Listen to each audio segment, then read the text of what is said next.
এবং যখন আবরার ফাহাদকে ওই বুয়েটে হত্যা করা হয় তখন ডাকসুর ভিপি নুরুল হক নূরের নেতৃত্বে এই ঢাকা বিশ্ববিদ্যালয়ে সর্বপ্রথম আন্দোলন শুরু হয়, অন্য কোথাও না, বুয়েটেও না, ডাকসুর ভিপি নুরুল হক নূরের নেতৃত্বে আন্দোলন শুরু হয়। আমরা তারপরে নানান ধরনের সংকট পাড়ি দিয়েছি। এই পথ পাড়ি দিতে গিয়ে আমরা যেহেতু তরুণ, আমাদের ভুল ভ্রান্তি হয়েছে, পরবর্তীতে আমরা সেগুলো শুধরে নিয়ে আমরা যাত্রা শুরু করেছি। এরপরে এই যে আমরা আলো জ্বালিয়ে রেখেছিলাম, নিভু নিভু আলো, সেই আলো একটা সময় বিরাট আকারে জ্বলে ওঠে 2024-এর আন্দোলনে। এই গণঅভ্যুত্থানে আপনারা দেখেছেন আমাদের 11 জন শহীদ হয়েছে, আমাদের অসংখ্য ভাই গুলিবিদ্ধ হয়েছে, আমাদের সংগ্রামী সভাপতি নুরুল হক নূর তিনি গ্রেপ্তার হয়েছিলেন। আমার বাসায় 2 বার অভিযান চালানো হয়, আমাদের বিনিয়ামিন মোল্লাকে র‍্যাব তুলে নিয়ে যায়, ছাত্রনেতা নাজমুল হাসান তিনি হাসপাতালে ভর্তি ছিলেন। এখানে আরো যারা আছেন আমাদের নেতৃবৃন্দ তারা অনেকে আহত হয়েছিলেন, গুলিবিদ্ধ হয়েছিলেন। ছাত্র অধিকার পরিষদ যেটি বিনিয়ামিন মোল্লা বলেছে, আমরা প্রত্যেকটা ক্যাম্প আছে, প্রত্যেকটা জেলায়, প্রত্যেকটা উপজেলায় ছাত্র অধিকার পরিষদ, অন্যান্য ছাত্র সংগঠন, সাধারণ শিক্ষার্থী তাদের সাথে থেকে সাথে নিয়ে একসাথে আন্দোলন পরিচালনা করেছে। আমরা এটি বলছি না ছাত্র অধিকার পরিষদ এককভাবে নেতৃত্ব দিয়েছে, তবে এটি বলতে হবে ছাত্র অধিকার পরিষদের অন্যতম নেতৃত্ব ছিল সেখানে। এদেশের সাধারণ শিক্ষার্থীরা, এদেশের তরুণরা আবাবিল পাখির ন্যায় নেমে এসেছিল। তারা যদি না নেমে আসতো তাহলে কোন রাজনৈতিক আন্দোলনের মাধ্যমে হাসিনার যেহেতু পতন হয়নি, পতন হইতো না।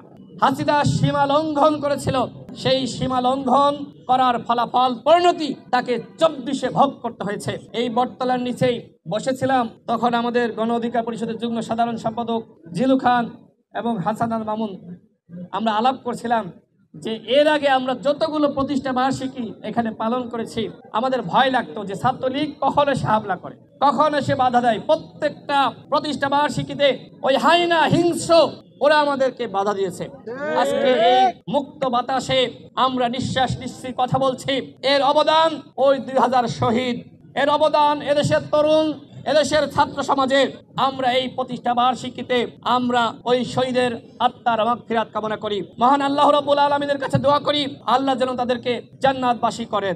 একই সাথে যারা আহত হয়েছিল তাদের সুস্থতা কামনা করি।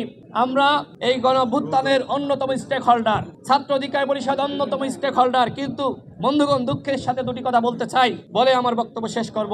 আপনারা দেখেছেন আজ 3-4 দিন ধরে অভ্যুত্থানের শক্তির মধ্যে যে ধরনের বিভাজন শুরু হয়েছে, ফেসবুকে লেখালেখি, পাল্টা লেখালেখি, এটি কি আমরা প্রত্যাশা করেছিলাম? আমরা এটি প্রত্যাশা করেছিলাম না। বলি যেখানে সবকিছু হার মেনে যায় সেখানে অভিজ্ঞতা কাজে লাগে। আমাদের একটি অভিজ্ঞতা আছে, সেই অভিজ্ঞতার জায়গা থেকে আমরা বলেছিলাম যদি জাতীয় ঐক্যমতের সরকার, সবার প্রতিনিধিত্বের সরকার গঠিত না হয় তাহলে এই অভ্যুত্থান ব্যর্থ হবে। বন্ধুগণ, এই অভ্যুত্থান কি এখন ব্যর্থ হওয়ার কথা না?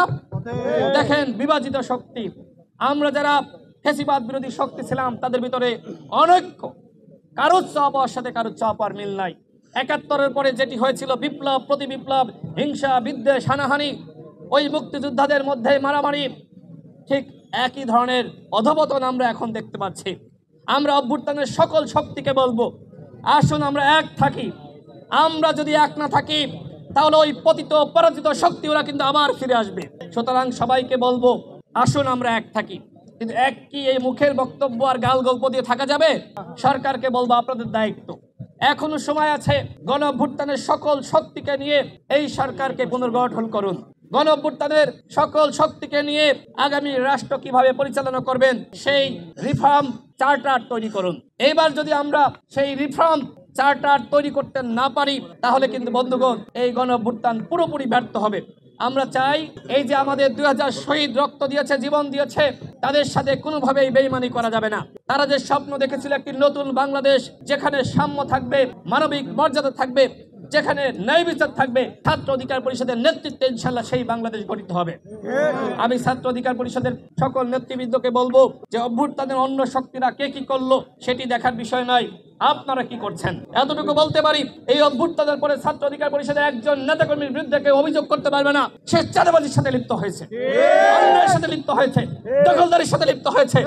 ছাত্র অধিকার পরিষদ ন্যায় নিষ্ঠার রাজনীতি করে নতুন বাংলাদেশ গঠন করার জন্য ছাত্র অধিকার পরিষদ যে সংগ্রাম করেছে, আমরা এই সংগ্রাম চালিয়ে যাব যতক্ষণ না পর্যন্ত সাম্য, মানবিক মর্যাদা, সামাজিক সুবিচারের বাংলাদেশ আমরা প্রতিষ্ঠা করতে পারি।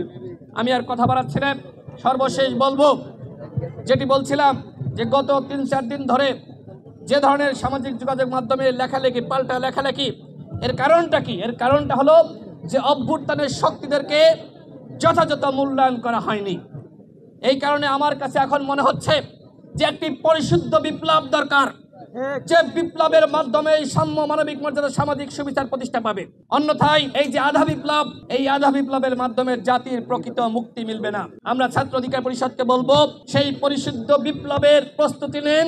আজকে প্রতিষ্ঠা বার্ষিকীতে সেই শপথ আপনারা গ্রহণ করুন।